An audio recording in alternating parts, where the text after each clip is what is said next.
Assalamualaikum warahmatullahi wabarakatuh.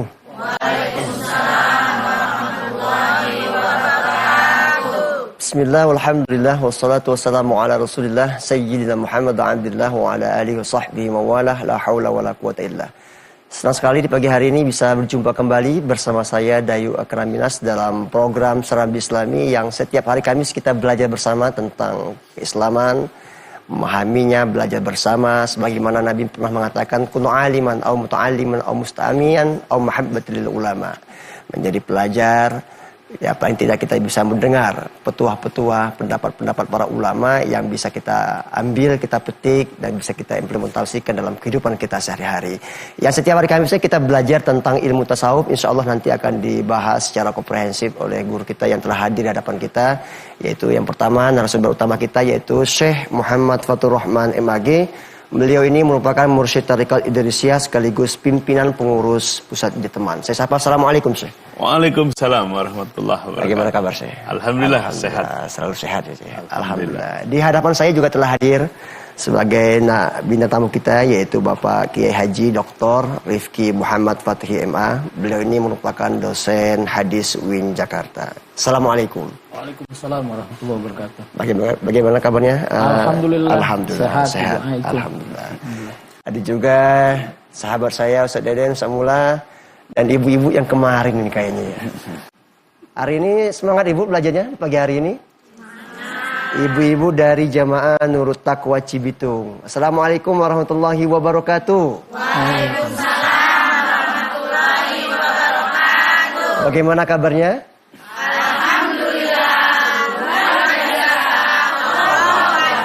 Saya semangat sekali kalau penontonnya ibu-ibu nih saya juga makin semangat untuk menyampaikannya pagi hari ini. Insya Allah di pagi hari ini pemirsa yang ada di rumah kita akan belajar bersama dengan tema yang cukup menarik, relevan untuk kita di hari ini, bagaimana kita bisa beragama dengan pemahaman para ulama. Silakan saya sebagai pendahuluan tema kita kali ini. Silakan. Bismillah, assalamualaikum warahmatullahi wabarakatuh. Waalaikumsalam. Alhamdulillahilladzi ja'ala as-sa'adata fi suhbati su'ada wa afadha min ulumihi wa asrarihi ala qulubil arifina wal awliya.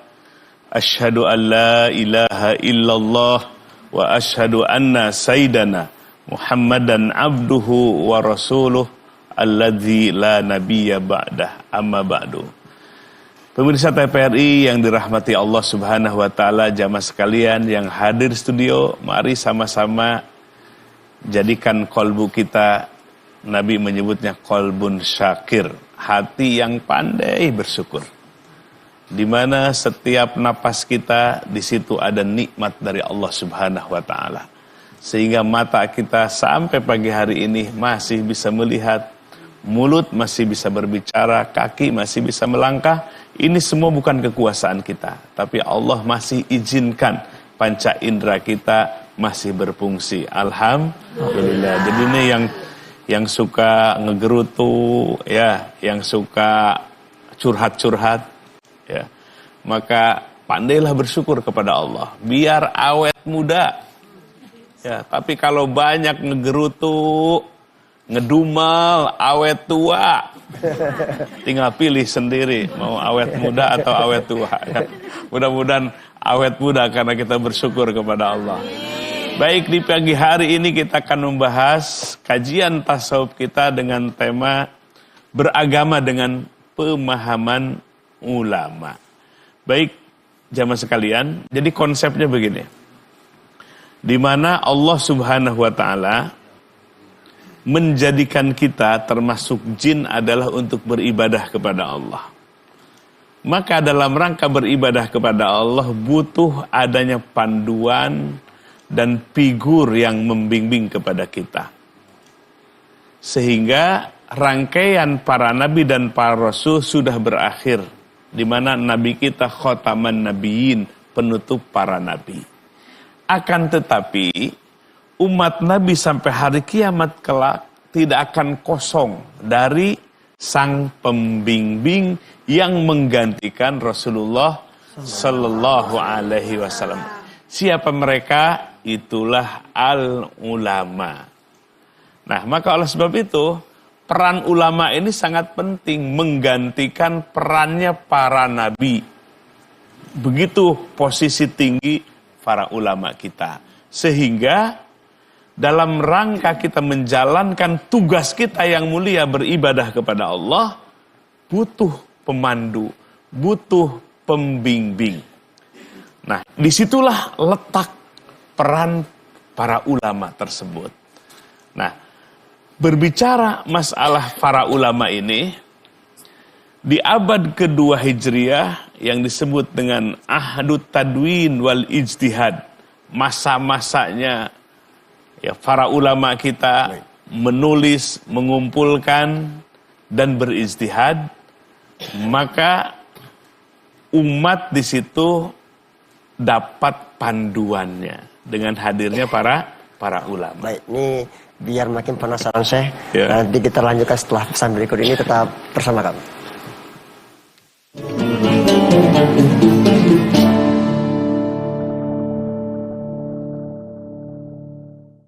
Terima kasih masih bersama kami dalam program Serambi Islami. Tadi Syekh sempat mengeluarkan kata clue tadi ya. Ulama ke abad kedua Hijriah tadi. Ya.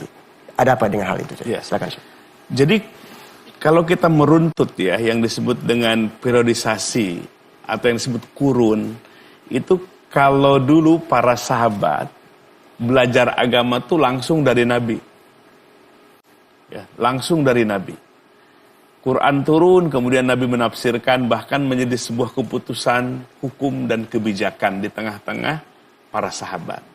Lalu di zaman para sahabat setelah Nabi wafat, apa yang dipahami oleh para sahabat, nah itu yang kemudian diajarkan kepada generasi berikutnya para tabi'in. Nah, di masa atba'u tabi'in di abad kedua Hijriah, para ulama kita mulai menulis. Bukan hanya dihafal, bukan hanya dipahami dan hanya dipraktekkan agama itu, tapi mulai disebut Ahdut Tadwin wal Ijtihad, mulai ditulis. Nah, disitulah tonggak awal munculnya disiplin-disiplin keilmuan. Nah, kalau kita kembali kepada ajaran Nabi kita, ada satu hadis yang disebut hadis Jibril oleh para ulama kita, karena Jibril datang menemui Nabi dengan bertajasud, menjelma menjadi seorang laki-laki yang bersih, pakaiannya nggak lusuh, rambutnya hitam legam. Lalu menanyakan kepada Nabi 3 perkara. Yang pertama, mal Islam. Apa Islam itu, wahai Muhammad? Bilangnya Muhammad, enggak Nabi. Karena Jibril adalah gurunya. Allamahu syadidul quwa. Jibril itu gurunya Nabi Sallallahu Alaihi Wasallam.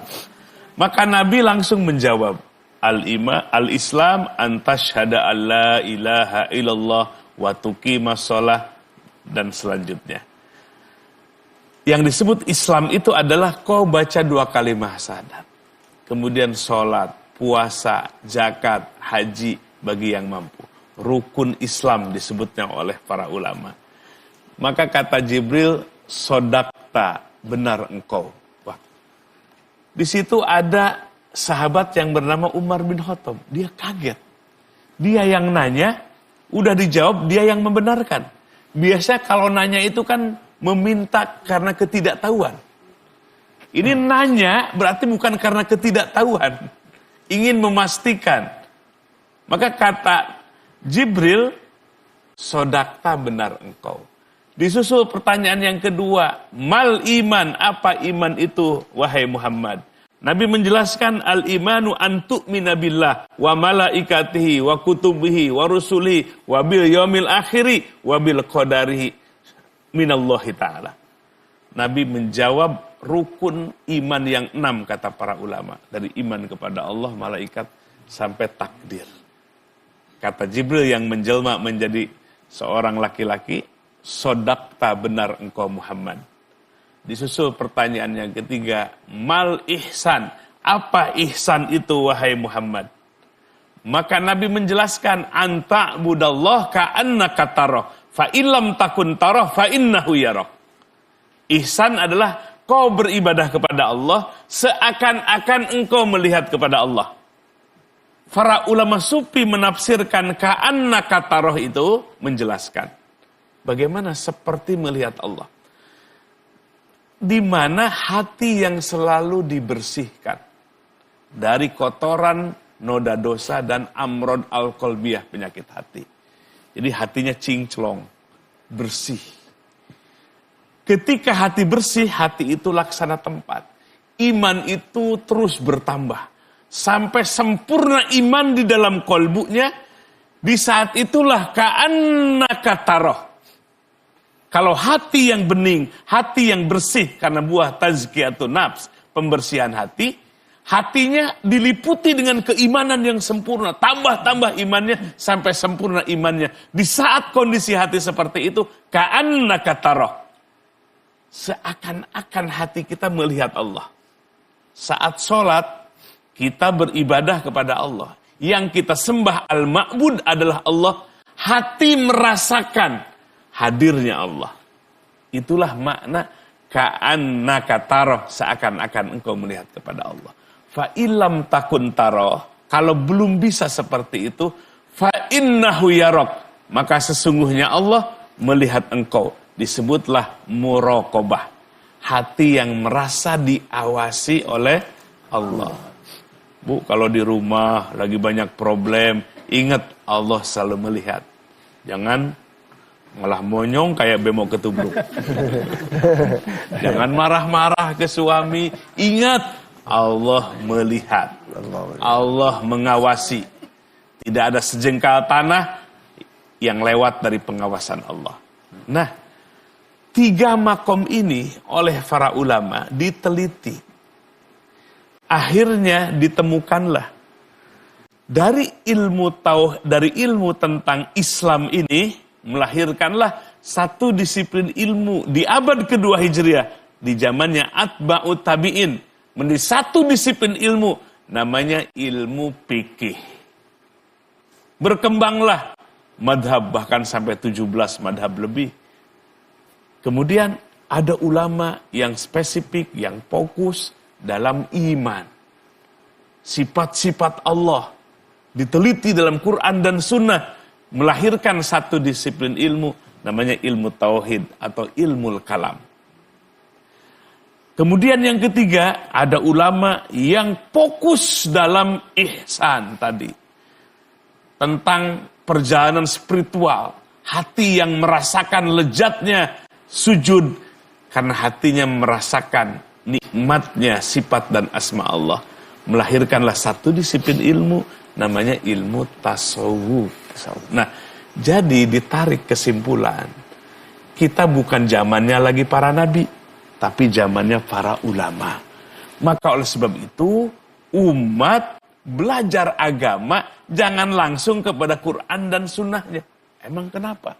Kan Quran dan sunnah adalah sumber ajaran. Iya, tapi membutuhkan ilmu yang mendalam.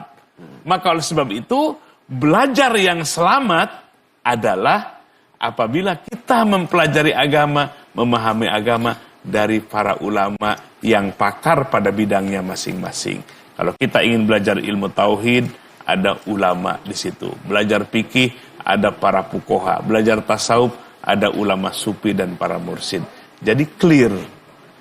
Kita tidak akan tersesat dan salah mempelajari Quran dan hadis-hadis Nabi Shallallahu Alaihi Wasallam. Dari rentetan ini kan sebenarnya kalau kita tarik ke belakang ini, memang tradisi antara murid dan guru itu selalu ada ya, saya. Pemahaman satu generasi juga akan dihasilkan oleh ada gurunya di sana. Nah, kalau kita bicara ini Pak Dr. Fatih, ini beliau ini concern terhadap hadis ini. Ini mencari sosok perawi ini memang mendetail sekali nih. Makanya kalau kita belajar hadis ya Pak Dr. Fatih ya, bagaimana kita mencari sosok gurunya. Gurunya itu sangat detail sekali biar menjaga validitas suatu hadis itu. Dalam memahami tentang beragama melalui pemahaman para ulama ini dalam relevan saat ini, bagaimana pandangannya Pak Dr. Fatih? Silakan. Baik, Assalamualaikum warahmatullahi wabarakatuh. Waalaikumsalam warahmatullah. Alhamdulillahilladzi kafa wassalatu wassalamu ala sayyidina Muhammadinil Mustafa wa ala alihi wa ashabihi wa man tabi'al huda. Saya melanjutkan apa yang tadi disampaikan oleh Gurunda Abu Syekh, bahwa di akhir hadis itu Nabi SAW itu menyampaikan satu kalimat yang itu menjadi pedoman kita. Ketika Nabi SAW bertanya kepada sahabat Umar waktu itu yang menyaksikan peristiwa itu, "Ya Umar, atadri manis sa'il?" Umar, kamu tahu gak tadi siapa yang bertanya yang datang? Lalu Umar menjawab, "Allah wa rasuluhu a'lam." Allah dan Rasulullah yang tahu. Lalu Nabi SAW memberikan jawaban, "Atakum Jibrilu yu'allimukum dinakum." Yang barusan datang itu adalah malaikat Jibril mengajarkan kalian agama kalian. Dari sini maka beragama itu wajib lewat guru. Karena sekelas Nabi SAW yang sudah dididik langsung oleh Allah, itu Allah mengutus malaikat Jibril untuk menjadi, tadi Gurunda bilang, menjadi gurunya Nabi Muhammad SAW. Dan sahabat itu punya dua guru kalau begitu. Ada Nabi Muhammad SAW dan kemudian malaikat Jibril sebagai gurunya. Maka tradisi guru dan murid sebetulnya itu adalah tradisi Quran. Ketika Nabi Adam diciptakan oleh Allah Subhanahu wa taala, maka pekerjaan atau aktivitas pertama Nabi Adam adalah menjadi murid. Wa 'allama Adamal asma'a kullaha. Dan Allah Subhanahu wa taala mengajarkan kepada Nabi Adam seluruh nama-nama, kata Imam Ibnu Katsir, al-asma ay al-ma'arif al-ulum, ilmu-ilmu. Jadi tradisi mengajar, tradisi belajar kepada guru itu adalah tradisi Quran, tradisi ilahi, rabbani, dan tradisi sunnah nabawi. Sehingga kalau ada orang beragama tanpa guru, wajar kalau ada ungkapan gurunya adalah syaitan. Karena itu tidak bisa kita beragama kok tanpa guru. Itu yang pertama. Yang kedua, ibu-ibu sehari baca Al-Fatihah berapa ratus kali, Bu? Sekali kayaknya. 17 aja ya. 17 ya. Salat 17 ya. Betul 17. Ada ayat yang dibaca, ihdinas siratal mustaqim. Kita setiap hari minta, ya Allah tunjukkan kepada kami jalan yang lurus. Apa itu siratal mustaqim? Siratal ladzina an'amta alaihim. Jalan orang yang engkau beri nikmat. Artinya kita itu harus ikut orang. Tadi Abuya Guru Syekh bilang, kita itu bukan mengikuti Al-Quran atau mengikuti hadis. Al-Qurannya bilang siratal ladzina an'amta alaihim. Di ayat yang lain dijelaskan siapa orang-orang yang mendapatkan nikmat, minan nabiyyina was-siddiqina wasyuhada was-salihin. Orang-orang inilah yang harus kita ikuti betul-betul. Karena kita pilihannya cuma dua. Beragama itu. Imma kita mengikuti guru, mengikuti ulama dalam hal ini, atau kita mengikuti nafsu kita, keinginan kita. Contoh misalnya. Habis sholat kita zikir berapa kali, Bu? Alhamdulillah, subhanallah. 33. Oh, banyak sekali. Banyak sekali. Subhanallah 33, alhamdulillah 33, Allahu Akbar. Boleh enggak? Oh, saya lagi semangat, saya mau tasbihnya 72. Alhamdulillahnya 41. Tidak bisa. Kenapa? Karena itu adalah tuntunan dari ulama, dari guru, dari Nabi Shallallahu Alaihi Wasallam. Zikirlah sebanyak-banyak, kata Al-Quran, fadzkurullaha dzikran katsira. Tapi apakah sebanyak-banyaknya ibu mau zikir la ilaha illallah 1 juta? Atau dimulai dari zikir la ilaha illallahnya 81? Ah, itu semaunya. Maka ada guru yang mengajarkan kita zikir la ilaha illallah sekian kali setiap hari. Nanti kalau 1 pekan sekian hari, ada 300, ada 100 dan seterusnya. Nah, itu adalah tradisi Qur'ani, tradisi nabawi, bahwa beragama itu harus melalui guru. Gitu, Ustaz. Jadi kalau dalam hal seperti ini ya, saya dalam aktivitas kegiatan sehari-hari beragama, jadi tidak hanya untuk dikonsumsi untuk sendiri, tapi ketika untuk menyampaikan ke orang lain juga harus dicek kredibilitas seorang guru itu sendiri. Bagaimana dalam menentukan ini, Ustaz? Iya, sekarang ini ada pemahaman yang membentur-benturkan antara Quran, hadis dengan ulama. Seakan-akan orang yang taklid kepada ulama itu berarti tidak mengikuti Quran dan Sunnah. Nah, ini yang keliru pemahaman seperti itu. Sekarang yang namanya ulama, benar ulama kapasitasnya tentu dari Quran dan Sunnah. Ini kaul ulama, akwal ulama itu sumbernya Quran dan Sunnah. Gak mungkin ulama yang benar ngambil sumber dari sembarangan. Pasti Quran dan Sunnah itu rujukannya para ulama. Sehingga tidak boleh ada lagi yang mengkapling-kaplingkan ini ulama, ini hadis Nabi, ini Quran. Jadi ulama itu justru sumbernya Quran dan Sunnah. Makanya kalau kita lihat itu, ini paling luar biasa ini, kaitan dengan hadis tentang Mu'ad bin Jabal. Nih, Bu, udah dengar apa belum? Ya. Belum. Nanti kita bahas ya setelah pesan berikut ini. Tetap bersama kami dalam program Serambi Islami TVRI.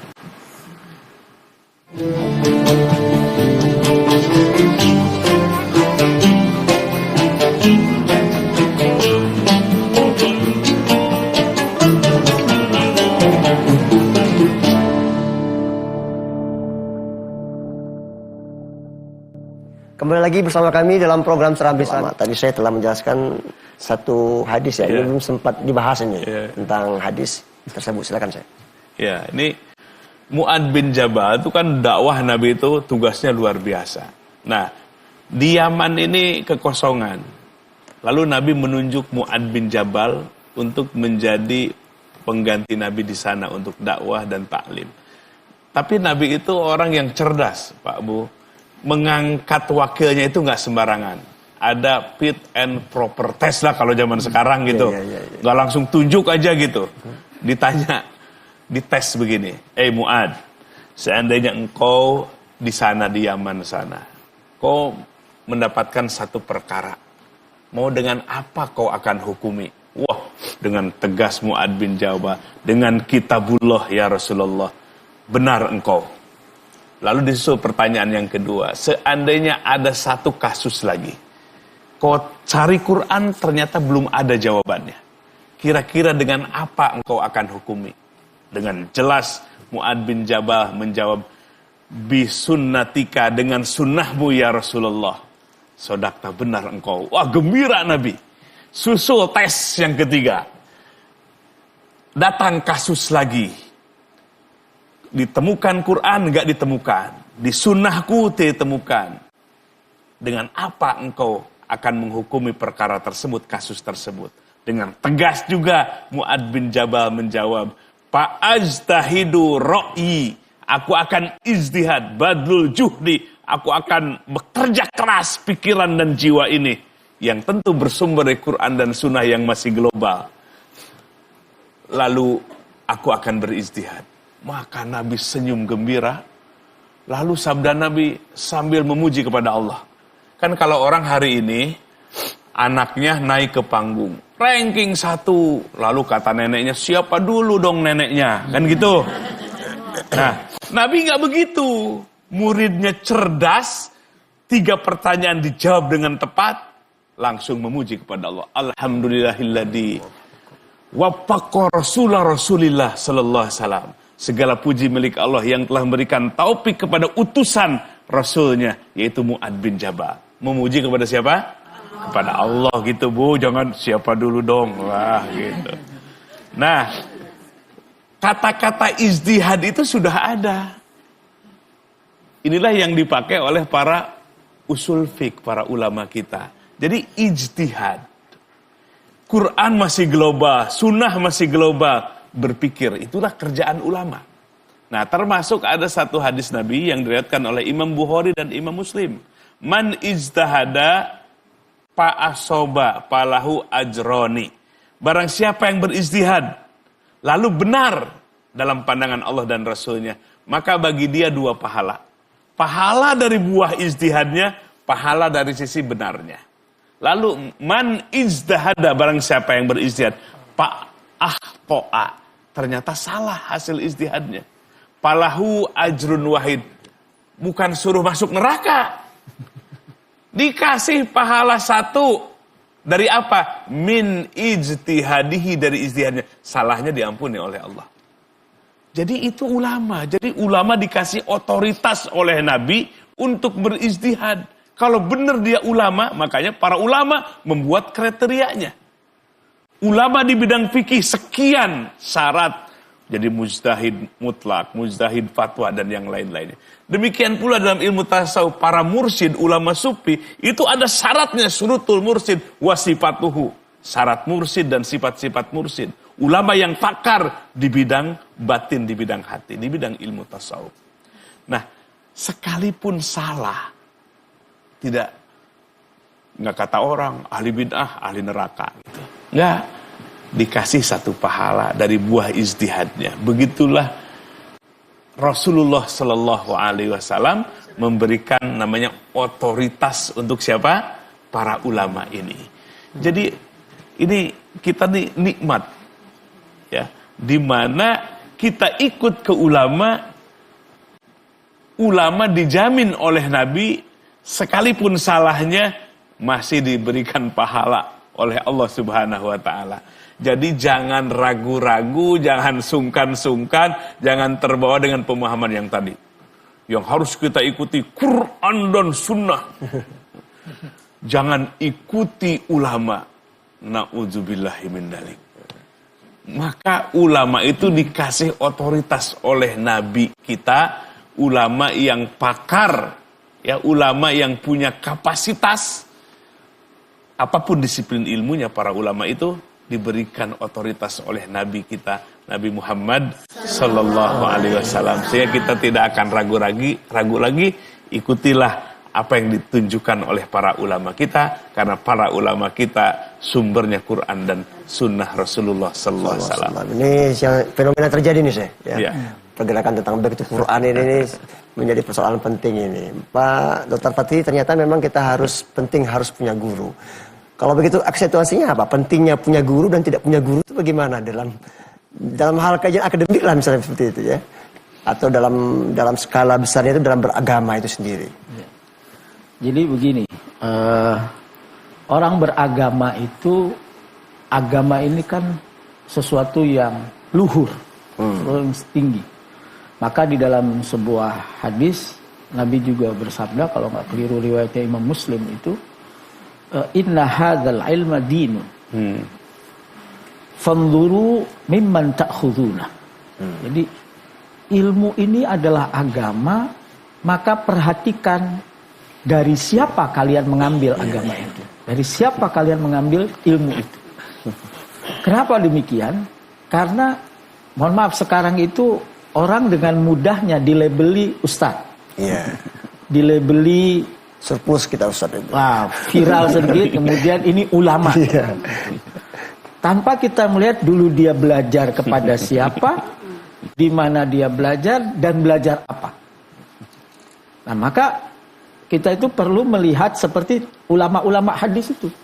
Ketika ulama hadis itu mencari ini siapa periwayatnya, maka dilacak semuanya. Iya. Beliau gurunya siapa, belajarnya kepada siapa, belajar apa, di mana, dan seterusnya.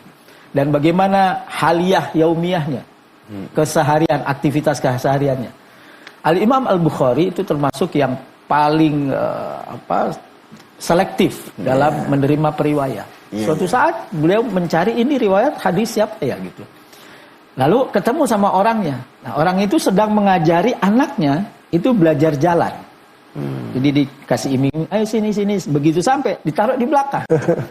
Nah, itu bagi Imam Bukhari, ini orang tua ini sudah bohong sama anaknya. Oh, iya. Padahal itu kan maksudnya bukan berbohong pasti, tapi sedang mengajarkan supaya dia melangkah lebih jauh, mundur lagi. Nah, artinya apa? Artinya agama itu harus diambil dari orang yang memang punya kapasitas, punya track record, di mana dia belajar dan seterusnya. Bahkan pernah terjadi di kalangan sahabat, karena sahabat itu ya ada ulamanya, ada yang tidak ulama. Iya. Di dalam hadis riwayat Imam Ad-Darimi, Ibnu Hibban, itu diriwayatkan ada sahabat yang kepalanya terkena batu. Fasyajjahu, kemudian luka. Lalu dia tertidur dan ihtilam, mimpi basah. Mungkin nggak ada mimpi kering ya. Lalu dia bertanya kepada orang awam, apakah Aliyah rukhsah? Apakah saya dapat rukhsah? Yang ditanya bukan ulama, sehingga dia bilang, oh nggak ada. Selama kamu masih dapat air, maka kamu harus mandi. Mandilah dia, mati. Sampai mati. Karena airnya masuk, mati. Lalu peristiwa itu dilaporkan kepada sahabat Abdullah bin Abbas, kemudian dilaporkan ke Rasulullah SAW. Kata Rasulullah SAW, qataluhu qatalahumullah. Mereka sudah membunuh orang ini dan kelak mereka akan dihukum oleh Allah Subhanahu wa taala yang ngasih tahu itu. Lalu Nabi bilang, ala shifaul ayyi as-su'al. Bahwa obat dari ketidaktahuan bertanya. Bertanya itu kepada yang tahu. Makanya ada ayat fas'alu ahla dzikri in kuntum la ta'lamun. Bertanyalah kepada, tadi Abu Syekh bilang, harus orang yang sesuai dengan ilmunya. Bertanya tasawuf ya kepada mursyid, bertanya tafsir ya kepada ulama tafsir. Zamannya harus harus didorong lagi pentingnya kita itu memiliki guru itu tadi. Syekh Ibnu Ajibah itu kan membagikan dua orang, orang alim dan orang arif. Ini apa yang kesalahan yang terjadi di hari ini gitu, Syekh? Bagaimana, apakah kita kekurangan ya tokoh agama yang tadi itu, yang uswah atau bagaimana, Syekh? Ini dampaknya bukan kita ya, tapi generasi-generasi berikutnya di dalam memahami agama yang otoritasnya sangat terjaga gitu, Syekh. Bagaimana, Syekh? Jadi gini, kalau para ulama sufi itu nggak cukup alim, harus sampai arif. Jadi kan di situ ada kekhususan ilmu fikih, ada ilmu tasawuf. Kalau ilmu tasawuf itu nggak cukup alim, harus sampai arif. Karena para ulama sufi ingin membedakan antara alim dengan arif.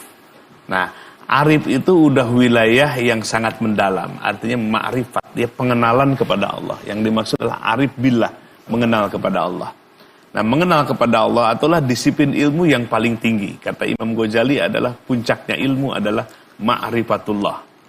Nah, maka oleh sebab itu kalau kita berbicara tentang ilmu zohir, itu harus dipastikan sanadnya, seperti dalam hadis Nabi tadi. Begitu teliti dan selektif untuk meneliti kebenaran hadis ini. Sanad.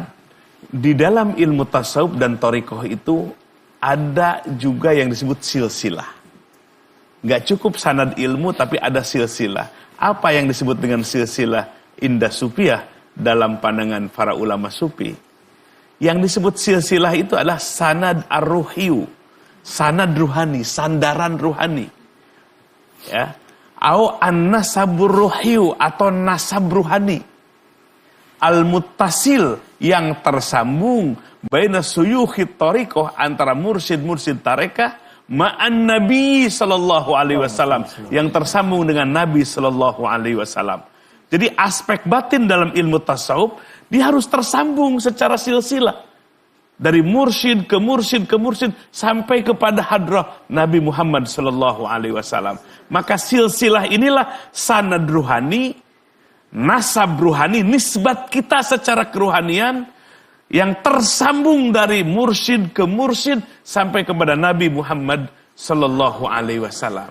Jadi batin kita, walaupun kita sudah dengan Nabi sudah 15 abad, kita rasakan nih jamaah sekalian, kita baca sholawat, mahalul qiyam.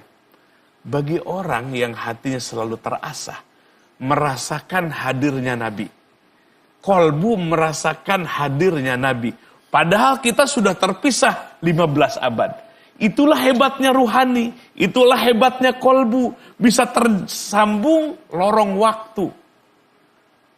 Walaupun kita sudah terpisah waktu 15 abad dengan Nabi, tapi tersambung, terasa dekat Nabi itu.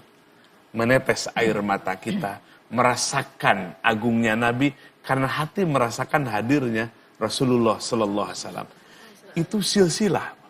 Menyambungkan ilmu batinnya. Sanad menyambungkan ilmu yang zohirnya. Jadi dua-duanya. Dalam agama kita ada yang zohir, ada yang batin. Maka oleh sebab itu, sanad keilmuan dan silsilah mata rantai keguruan itu menjadi penting adanya untuk mendapatkan dua ilmu sekaligus, ilmu yang zohir dan ilmu yang batin. Baik Syekh, nanti kita lanjutkan Syekh setelah pesan berikut ini. Tetap bersama kami dalam program Serambi Islami TVR.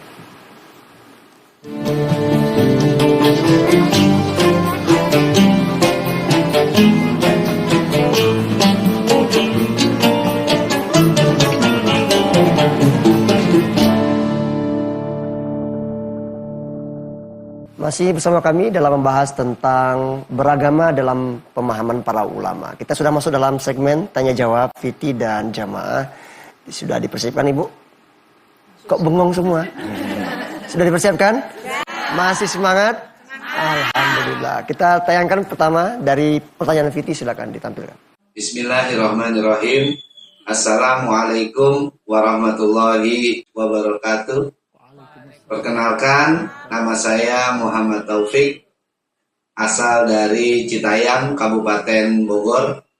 Dalam kesempatan kali ini, saya ingin menanyakan kepada Syekh Akbar mengenai dasar-dasar agama Islam yang harus dipahami oleh seorang Muslim, sehingga kita semua sebagai Muslim dapat mempelajari atau mengetahui tentang dasar-dasar agama Islam yang sesuai dengan apa-apa yang telah diajarkan oleh para ulama, sehingga kita tidak tersesat untuk kedepannya. Demikian pertanyaan saya pada kesempatan kali ini. Mudah-mudahan kita semua diberikan pencerahan sehingga apa yang kita pahami pun dapat membimbing kita sesuai dengan ajaran-ajaran dari para ulama. Billahi taufiq wal hidayah. Assalamualaikum warahmatullahi wabarakatuh. Waalaikumsalam warahmatullahi wabarakatuh. Pertanyaan untuk Syekh, silakan Syekh. Terima kasih atas pertanyaannya jamaah sekalian. Jadi kita sebagai Muslim harus mengetahui dasar-dasar atau pokok-pokok dari ajaran agama kita. Tadi sudah dibahas bahwa ada satu keterangan dari kitab Al-Puyudot Al-Mawahib Al-Makiyah karangan Syekh Ahmad Syarif As-Sanusi. Di dalam kitab itu disebutkan min akbari umurin lada hadhil ummah min salafiha wa khalafiha ittihadu al-ustad. Jadi di antara pokok utama dari urusan dalam agama ini adalah kita harus punya guru, punya seorang alim, ustadz yang menguasai agama. Jangan ustadz yang nisful alim. Kalau nisful alim yufsidu al-adyan, merusak agama. Ya, jadi alimnya yang kamil, menguasai ilmu tauhid, ilmu fikih dan ilmu tasawuf. Itulah urusan terpenting dan terbesar dalam agama. Kenapa? Karena agama itu dibawakan setelah para nabi adalah oleh para ulama.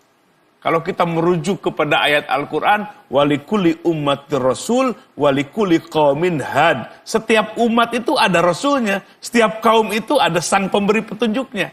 Jadi ini satu kepastian bahwa ada selalu eksis yang namanya ulama, pemberi petunjuk, pemberi pembimbing setelah Nabi kita wafat, Nabi Muhammad Sallallahu Alaihi Wasallam. Nah sehingga inilah yang menjadi dasar dalam agama kita. Jadi kita harus punya alim dari ulama kita yang bisa membimbing kita. Itu adalah dasar dan pokok di dalam beragama. Dalam beragama. Baik, pertanyaan pertama silakan dari Ibu yang mana nih? Ayo. Belum dipersiapkan. Ayo silakan Ibu.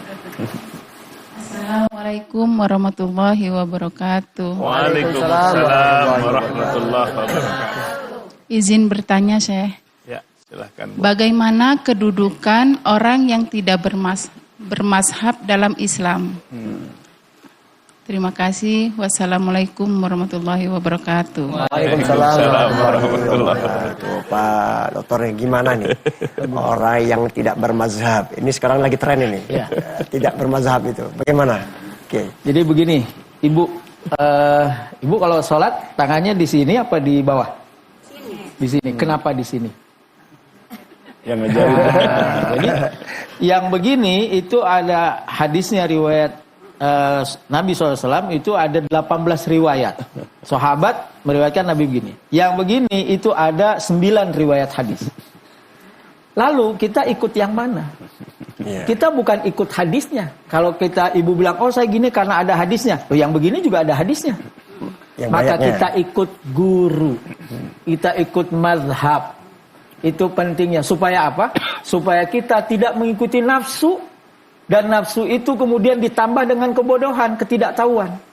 Kalau kita ikut, oh saya karena ada hadisnya, ikut ini. Berarti saya ngikuti nafsu. Kenapa nggak pilih yang ini? Tapi kalau kita ikut guru, ikut mazhab, nah nanti yang tanggung jawab para guru dan ulama itu. Itu yang pertama. Nah yang kedua, ada sekarang praktik bagaimana memahami hadis, tapi keinginannya sendiri. Misalnya begini. Nabi itu di riwayat Imam Ad-Darimi kalau bangun dari sujud, idza rafa'a minas sujudi rafa'a kal ajin. Nabi SAW itu bangun seperti orang yang ngadon roti. Ajin itu orang yang ngadon roti, makanya sikat gigi disebut ma'jun. Ya. Nah, jamaah sekalian bahwa orang yang ngadon roti itu diibaratkan seperti ini. Karena ngadon roti itu cepek gini. Padahal kata Imam Asy-Syafi'i, kata Imam An-Nawawi, kata Imam Ibn Hajar Al-Asqalani, yang namanya kal ajin itu bukan pas begininya, tapi pas begininya. Jadi yang seperti ini itu mengikuti pemahaman ulama, pemahaman para ulama mazhab, ulama hadis. Nah itu yang menunjukkan perbedaan antara memahami langsung, padahal dia tidak punya kapasitas, dengan memahami lewat ulama. Ada satu syair yang sangat populer. Fasadun kabirun, alimun mutahatiku. Kerusakan besar adalah ada orang alim tapi maksiat. Belum arif. Jadi hanya zahirnya saja. Tapi wa akbaru minhu, lebih besar kerusakannya daripada itu adalah jahilun mutanassiku. Orang yang tidak tahu apa-apa, lalu ibadah semaunya, tidak ikut gurunya. Saya kira itu, Mas. Baik, pertanyaan selanjutnya yang kedua ya, silakan Ibu. Assalamualaikum warahmatullahi wabarakatuh. Waalaikumsalam warahmatullahi wabarakatuh. Saya izin bertanya, Ya, silahkan Bu. Perkenalkan, nama saya Eli Sartati dari Cibitung, Bekasi. Izin bertanya, Ya. Bagaimana cara memilih mazhab yang tepat dan sesuai bagi seseorang? Mohon penjelasannya. Terima kasih. Wassalamualaikum warahmatullahi wabarakatuh. Waalaikumsalam warahmatullahi wabarakatuh. Biar nggak salah pilih, biar benar. Bagaimana Syekh? Tipsnya gini Syekh. Ya, jadi yang pertama adalah mazhab itu kan satu legal formil dalam ilmu fikih. Ada 4 yang bertahan bahkan berkembang sampai hari kiamat insya Allah. Ya. Nah, dalam memilih itu tentu bukan kita yang langsung milih madhab itu. Ya. Kan madhabnya itu udah teks formil seperti itu. Tapi kita harus berguru kepada ulama yang hidup. Ya. Ulama yang hidup yang memahami agama. Tauhidnya, fikihnya, dan tasawufnya. Tentu bukan yang cocok menurut kita. Saya cocoknya Maliki, saya cocoknya Syafi'i, bukan cocok-cocokan kayak milih baju. Tapi pastikan ada ulama yang hidup yang sejaman dengan kita. Ulama yang sejaman dengan kita yang punya kapasitas ilmu agama. Nah, disitulah kita akan mengikuti bimbingan ulama tersebut. Sehingga kalau kita menarik kepada term Ahlus Sunnah wal Jamaah, seperti dalam kitab Al-Farqu Bainal Firaq, bahwa Abu Mansur Al-Baghdadi menyebutkan bahwa yang termasuk Ahlus Sunnah wal Jamaah yang dijamin maksud surga oleh Nabi Shallallahu Alaihi Wasallam, di situ adalah kumpulan jamaahirul ulama, kumpulan mayoritasnya ulama. Dipecah oleh beliau, ada ulama di bidang tauhid, ada ulama di bidang fikih, ada 4 madhab, ada para zuhad wa sufiyah, orang-orang yang pakar di bidang ilmu tasawuf. Nah, itu adalah yang disebut dengan Ahlus Sunnah wal Jamaah. Nah, maka cari ulama yang punya kapasitas, yang jelas ilmunya, ya, jelas akhlaknya, membimbing dirasakan oleh batinnya, baru ingat aja wajahnya udah ingat kepada Allah. Kan gitu sabda Nabi. Nabi bertanya, ala adullukum, maukah aku tunjukkan orang yang terbaik di antara kalian? Tentu ya Rasulullah. Sabda Nabi, idza ru'u, apabila dilihat, zakarallah. Baru lihat wajahnya aja jadi ingat kepada Allah. Coba kalau kita ingat misalnya orang yang suka humor, pingin apa lihat wajahnya? Pingin ketawa. Tapi kalau lihat ulama, itu langsung ingat kepada Allah.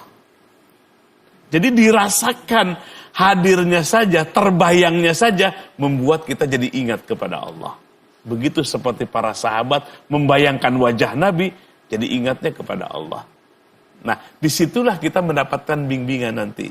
Mazhab, termasuk dari sisi akidahnya, fikihnya, termasuk ilmu tasawufnya. Ini adalah jalan yang aman. Makanya ini, dalam kitab Tanwirul Qulub dulu, kita masih punya yang sekitar tahun 30 kita beli. Dari kakek itu, kitab Tanwirul Qulub, ada satu kalimat,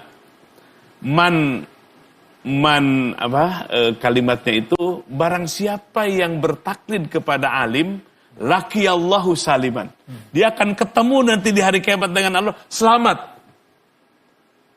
Nah, sekarang kitab Tanwirul Qulub hari ini yang diterbitkan baik di Indonesia maupun Beirut, hilang itu keterangan itu, nggak tahu kenapa itu.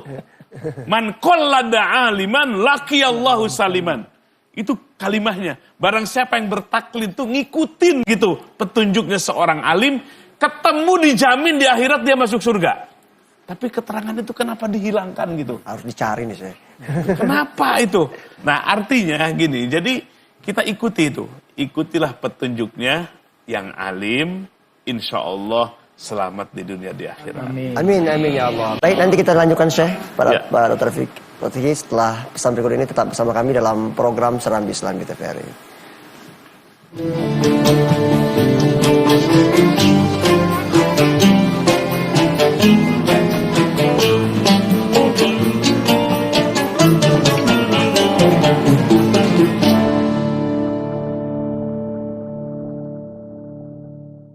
Terima kasih masih bersama kami dalam program Serambi Islami. Kita masih dalam segmen tanya jawab. Tanya yang keempat, silakan Ibu. Yang mana yang mau bertanya silakan. Ayo. Masih bengong? Belum? Ya silakan Ibu. Ya. Bismillahirrahmanirrahim. Assalamualaikum warahmatullahi wabarakatuh. Waalaikumsalam warahmatullahi wabarakatuh. Baik, perkenalkan nama saya Ibu Yuliasari, asal dari Cibitung, Bekasi. Izin bertanya, Syekh. Ya, silakan Bu. Apa saja contoh-contoh teladan dari ulama yang dapat dijadikan sebagai panutan dalam beragama? Sekian, terima kasih. Wassalamualaikum warahmatullahi wabarakatuh. Waalaikumsalam warahmatullahi wabarakatuh. Silakan Pak Dokter. Apa tadi dia?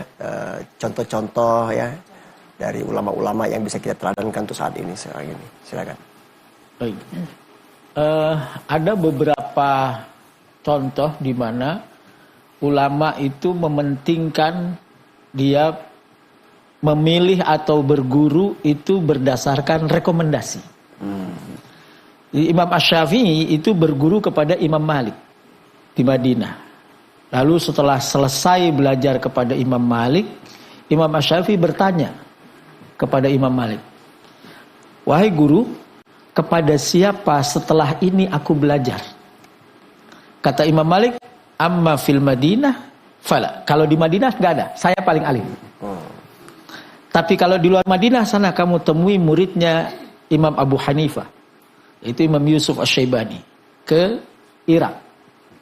Artinya apa? Bahwa itu jadi contoh bagi kita, kalau kita itu mau berguru, ya harus juga rekomendasi. Artinya rekomendasi itu lebih tahu dari guru itu sendiri.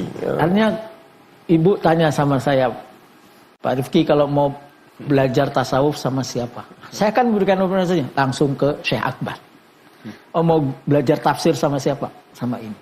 Jadi itu adalah contoh betapa kalau kita ingin belajar, itu juga harus tidak bisa memilih sendiri, tapi harus berdasarkan rekomendasi. Itu yang pertama. Nah, yang kedua, ada juga cerita tapi tidak di tanah Arab sana, tapi di Indonesia. Ya, bagaimana ulama-ulama Indonesia itu memilih pesantren misalnya. Bahwa kita itu kalau mau pesantren tafsir, ini berarti ke sini. Mau ke Al-Quran di sini. Saya masih ingat waktu saya pesantren di Buntet, lulus sanawiyah, kemudian mau melanjutkan aliyah, tapi tidak ingin di situ lagi. Kiai saya memberi rekomendasi, kamu kalau mau fikihnya kuat, kamu ke sarang. Waktu itu Mbah Maimun, kenapa? Karena beliau fikihnya didapat dari Mbah Maimun. Tapi kalau kamu mau Al-Qur'annya, maka kamu ke Kerapyak, karena Qur'annya itu dari Jogja. Nah, itu artinya apa? Artinya dalam memilih beragama itu juga harus dilihat sanatnya tadi. Gurunya ini berguru kepada siapa?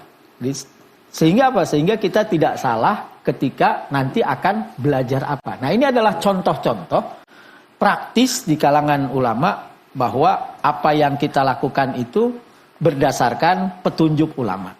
Nah, yang ketiga, yang terakhir, misalnya dalam memahami hadis Nabi SAW, ada perempuan bertanya kepada Nabi yang darahnya kena darah haid. Ini apa yang harus saya lakukan? Kata Nabi, "Irsili, cucilah, wadluki, kuceklah, wasallibih," kemudian salatlah. Itu kalau kita memahaminya tanpa guru, kita akan mengatakan mencucinya wajib, menguceknya wajib, dan pakai pakaian itu lagi wajib. Karena semuanya perintah. Ternyata kata ulama, Imam Ibnu Hibban misalnya memberi contoh bahwa yang pertama wajib, yang kedua sunnah, yang ketiga mubah. Mencucinya wajib, menguceknya sunnah, boleh dikucek, boleh enggak. Menggunakan pakaian itu lagi mubah, boleh ganti. Nah, dari sini berarti apa? Ulama memberikan pemahaman kepada kita bahwa meskipun itu dari hadis Nabi, kalau tanpa pemahaman ulama kita nggak bisa. Nah, saya kira itu. Baik, pertanyaan yang selanjutnya, yang keempat, silakan Ibu. Bismillah. Assalamualaikum warahmatullahi wabarakatuh. Waalaikumsalam warahmatullahi wabarakatuh. Perkenalkan, nama saya Ibu Mariana dari Cibitung, Bekasi. Izin bertanya, Ya, silakan Bu. bagaimana menempatkan diri kita di antara pemahaman yang terlalu kaku atau ekstrim dan terlalu bebas? Mohon penjelasannya, Assalamualaikum warahmatullahi wabarakatuh. Waalaikumsalam warahmatullahi wabarakatuh. Ditandai, Syekh. Ya. Pemahamannya agak ekstrim katanya. Iya. Bu, Ya, dilunakkan bagaimana nih, Syekh? Ya, ini Bu yang bertanya, kalau pakai baju enak yang longgar atau yang sempit, Bu? Atau yang pas? Ya. Memang begini ya, kalau berbicara pemahaman, ini semua itu jadi pemahaman. Ya, beda dengan yang dari Nabi langsung. Tapi kalau sudah ke tangan umat itu jadi pemahaman. Makanya terjadi beragam. Maka pemahaman itu dibagi 3. Penyelidikan para ulama. Ada yang taprid, ada yang ifrot, ada yang tawasud. Ya, ada yang ekstrim kanan, ada yang ekstrim kiri, ada yang pas. Enak yang mana? Pas. Oh, pas gitu ya. Ya, ada yang pemahaman itu sempit banget. Ya, sempit banget. Ya, itu juga salah. Ya, ada yang ekstrim kanan, ada yang ekstrim kiri. Ada yang berlebih-lebihan, ada yang berkurang-kurangan. Yang enak yang mana? Yang pas. Nah, Jadi itulah sebetulnya pemahaman yang benar. Di mana Allah berfirman, wa kadzalika ja'alnakum ummatan wasata. Demikian kami jadikan kalian umat yang wasato. Umat yang wasato itu memperhatikan selalu dua aspek. Jasmani juga rohani. Akal, hati. Zohir, batin. Dunia, akhirat. Itu wasatiyah. Jadi pemahaman yang tepat adalah yang tawazun, yang tawasud, yang wasatiyah, yang di tengah-tengah. Maka satu waktu Nabi Sallallahu Alaihi Wasallam di hadapan para sahabatnya menggaris dengan tongkatnya dengan lurus. Wa anna hadza sirati. Ini adalah jalanku yang lurus. Fattabi'uh, ikuti. Lalu Nabi membuat coretan di kanan dan kiri yang acak-acakan. Ya. Lalu sabda Nabi, wa anna hadza sirati mustaqiman fattabi'u wa la tattabi'u as-subula. Jangan kalian ikuti nih coret-coret kanan kiri ini yang enggak lurus. Ya. Nanti kau akan jauh dari jalan Allah. Itu sebetulnya gambaran bahwa agama kita itu lurus. Ya. Pemahamannya itu wasatiyah, pemahamannya itu tawazun, di tengah, tidak ekstrim kanan, tidak ekstrim kiri, tidak mementingkan dunia, juga tidak mementingkan hanya akhirat, ya, semuanya secara balance, secara seimbang. Itu adalah pemahaman yang benar menurut para ulama kita. Jadi kalau ditarik kepada kesimpulannya bahwa ulama yang benar-benar ulama yang mengintegrasikan 3 rukun agamanya, tauhid, fikih, dan tasawufnya. Sudah dibahas Imam Syafi'i, Imam Ahmad bin Hambal, bukan hanya menguasai ilmu secara keilmuan semata, atau istilahnya cerdas secara intelektual. Tapi mereka min ashabil maqamati wal ahwal. Mereka itu adalah orang-orang yang jiwanya penuh dengan makom-makom. Ada makom zuhud tentang dunia, makom sobarnya dalam menghadapi yang pahit-pahit, makom ikhlasnya sungguh luar biasa. Jadi jiwanya. Nah, maka ini pemahaman yang benar adalah pemahaman yang benar-benar moderat. Bahasanya apa? Moderat, ya, yang berimbang. Nah, itulah pemahaman yang benar dalam pandangan para ulama kita. Ini dari semua pertanyaannya ada satu pertanyaan yang harus diselesaikan ini. Mungkin Pak Dr. Pati bisa menjawab. Karena memang kalau kita melihat ini kan populasi kita ini kan Ahlussunnah wal Jamaah itu kan hampir 90% populasinya adalah Ahlussunnah wal Jamaah. Mazhab juga yang 4 ini menjadi berkembang. Artinya kalau kita mengikuti pendapat yang sawal a'zam itu penting apa enggak ya? Bagaimana itu? Okay. Jadi sesuai dengan hadis Nabi SAW, ketika Nabi SAW di akhir-akhir itu beliau berkata bahwa kalian itu akan hidup sesudahku. Wa sayara ikhtilafan katsira, dan kalian akan melihat banyak sekali perbedaan. Maka alaikum bisunnati wa sunnatil khulafa'ir rasyidin. Kalian wajib bagi kalian untuk mengikuti sunnahku dan sunnahnya khulafa'ur rasyidin. Hadis ini disyarahi oleh ulama bahwa berarti sunnah itu bukan hanya sunnah Nabi, tapi sunnah pengikut Nabi. Dalam hal ini representasinya adalah al-khulafa'ur rasyidin. Sehingga menghadap-hadapkan khulafa'ur rasyidin dengan Nabi itu sesuatu yang keliru. Misalnya, Anda ikut Umar atau ikut Nabi, itu pertanyaan yang sesat. Sama seperti Anda ikut Imam Syafi'i atau ikut Nabi, itu pertanyaan yang sesat. Maka as-sawadul a'zam di sini, dan dalam hadis yang lain Nabi juga bilang, ikutilah yang hitam yang banyak. Karena yang mayoritas itu di dalam riwayat disebutkan, hadis riwayat Imam Bukhari, la yazalu ta'ifatun min ummati ala haqqin. Jadi umatku itu senantiasa berada dalam kebenaran. Nah, kata umat di situ oleh Imam Al-Bukhari ditafsirkan oleh beliau adalah a'immah. Jadi imam-imam madhab, ulama-ulama umatku, ulama-ulama Nabi itu senantiasa dalam kebenaran. Maka di sini kita harus ikuti ijma ulama. Soal ibadah kita ijma kesepakatan ulama. Soal muamalah kita ikut ijma ulama. Itulah yang dimaksud dengan as-sawadul a'zam. Sawadul a'zam. Ya, berarti di dalam kalangan tasawuf juga ada mu'tadarahnya, kemudian fikih juga mazhabnya banyak. Sebagai tambahan, Syekh. Iya, jadi fuqaha yang ruang lingkupnya fikih, kemudian sufiyah atau para mursyid yang ruang lingkupnya ilmu tasawuf sama. Membuat kaidah-kaidah seperti itu. Contoh misalnya Imam Asy-Sya'rani, Syekh Abdul Wahab Asy-Sya'rani dalam kitab Al-Anwar Al-Qudsiyah, mengarang namanya Al-Anwar Al-Qudsiyah, di situ menjelaskan bahwa ijtima para ulama konsensus tentang ini, tentang itu. Jadi kita ambil apa yang menjadi kesepakatannya para ulama. Baik, Syekh, terima kasih. Kita akan bicarakan setelah pesan berikut ini. Tetap bersama kami dalam program Serambi Islam di TVN.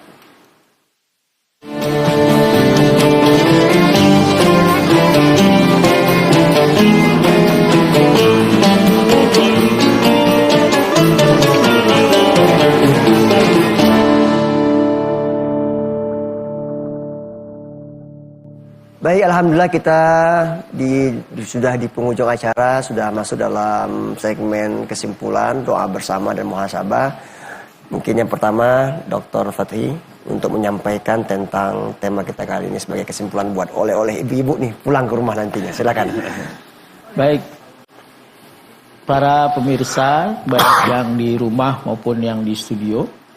Yang pertama yang harus kita pegang dengan kuat adalah beragama itu harus melalui guru, karena itu adalah sunnah rabbaniyah dan sunnah nabawiyah, tradisi ketuhanan dan tradisi kenabian. Yang kedua, dalam rangka kita berguru, maka kita harus melihat silsilah dan sanad guru tersebut, dari mana beliau berasal, di mana beliau belajar dan seterusnya. Dan yang ketiga, dalam kenapa kita harus berguru, pada intinya kita dalam rangka supaya kita tidak beragama menuruti nafsu kita. Dan siapa yang tidak menuruti nafsu, maka tempat kembalinya adalah di surga. Tapi siapa yang mengikuti nafsu, maka tempat kembalinya adalah di neraka. Saya kira itu. Baik, silakan, Syekh.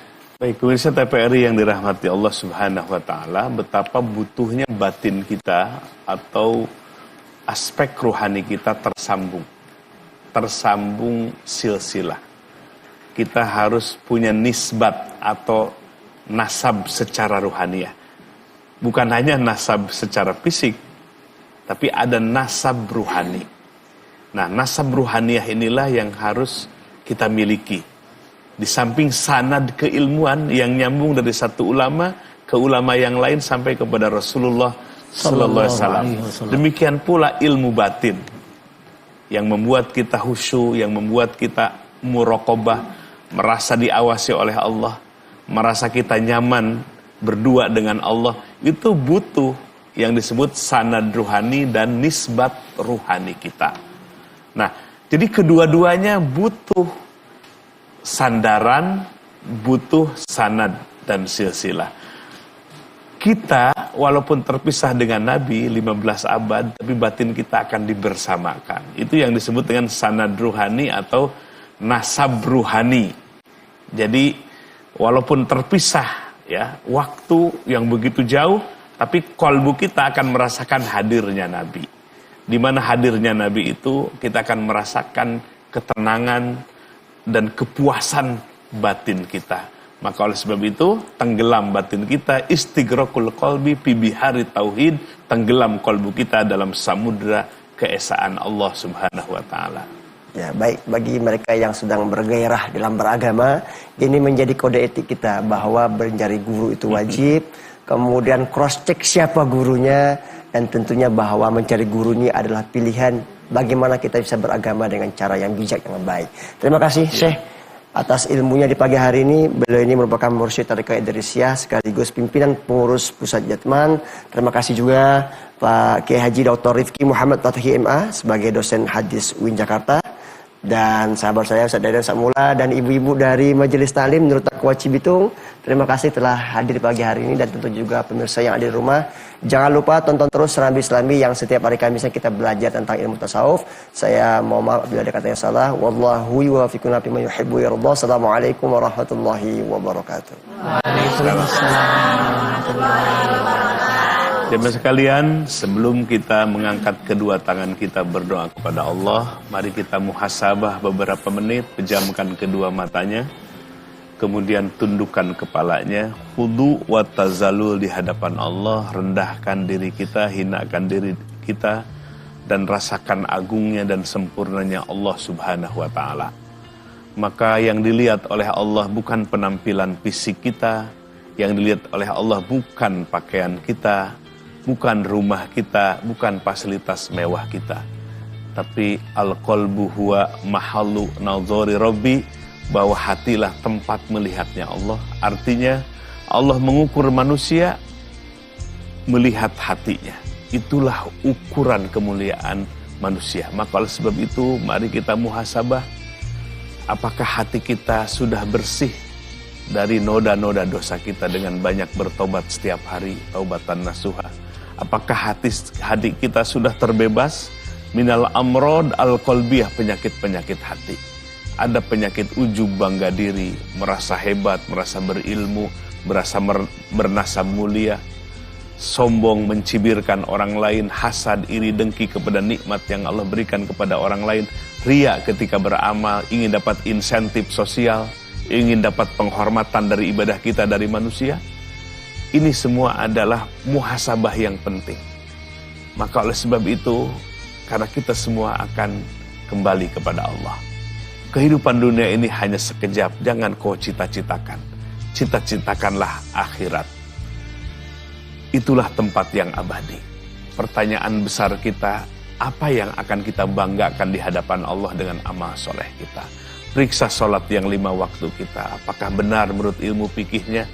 Apakah benar menurut ilmu tasawufnya, ikhlas hatinya, dan hudurul qalbi ma'allah, khusyuk hati merasakan hadirnya Allah Subhanahu wa Ta'ala. Ini semua adalah renungan penting bagi kita, karena kita akan meninggalkan kehidupan dunia yang fana. Bukan harta yang akan kita bawa, bukan jabatan yang akan kita bawa, maka kolbu dan amalah yang akan menemani kita selama-lamanya. Mari angkat kedua tangan kita munajat kepada Allah dengan hati yang khusyuk, sebab itulah untaian doa yang akan didengar oleh Allah Subhanahu wa Ta'ala. Allahumma salli ala Sayyidina Muhammadin nabiyil ummi wa ala alihi wa sahbihi wa sallim. Allahumma ighfir lil muslimina wal muslimat wal mu'minina wal mu'minat al ahya'i minhum wal amwat bi rahmatika ya arhamar rahimin. Ya Rabb, ampunkan semua dosa-dosa kami, dosa zohir dan dosa hati kami, dosa yang kami lakukan mulai dari balik sampai pagi hari ini. Ya Rabb, ampunkan dosa kedua orang tua kami, dan ada di antara mereka yang sudah ke alam kubur, jadikan alam kuburnya taman-taman surga yang membahagiakan mereka. Allahumma inna nas'aluka ilman nafi'a wa qalban khashi'a wa yaqinan sadiqa wa amalan mutaqabbala bi rahmatika ya arhamar rahimin. Wa sallallahu ala sayyidina Muhammadin wa ala alihi wa sahbihi wa sallam. Walhamdulillahi rabbil alamin.